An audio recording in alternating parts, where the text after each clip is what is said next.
The centre spelled out its stand for the first time on marital rape exception in law. The centre told the Supreme Court, and I quote, "While a husband certainly does not have a fundamental right to violate the consent of the wife, terming such a violation as rape is excessively harsh and therefore disproportionate." This is the first time that the government has on record opposed the striking down the marital rape exception. Now, in 2022, before the Delhi High Court, the Union government had said that the issue needs wider consultations and that the review of existing criminal laws was pending at that time. In a 49-page affidavit filed by the Ministry of Home Affairs, the centre acknowledged marital rape as an act ought to be illegal and criminalized. However, its prescription for the crime was a refrain, since the consequences of such violations within marriage differ from those outside it. The affidavit further stated, and I quote, "It is submitted that the act colloquially referred to as marital rape ought to be illegal and criminalized. The central government asserts that a woman's consent is not obliterated by marriage and its violation should result in penal consequences.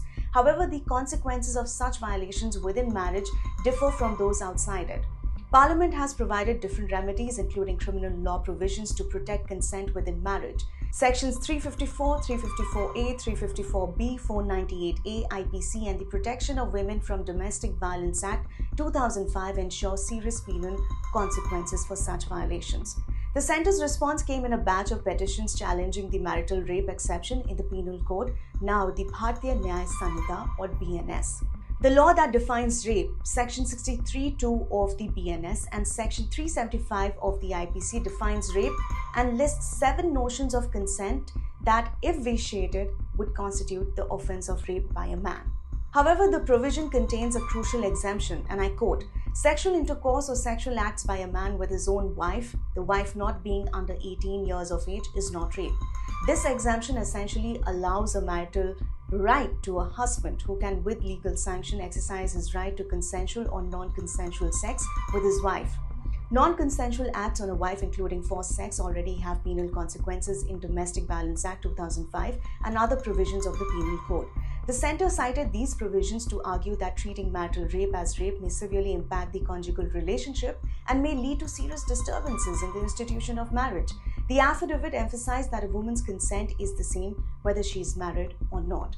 However, the government argued this one aspect must be weighed against other differentiating factors and the element of overwhelming public interest in preserving the marital institution.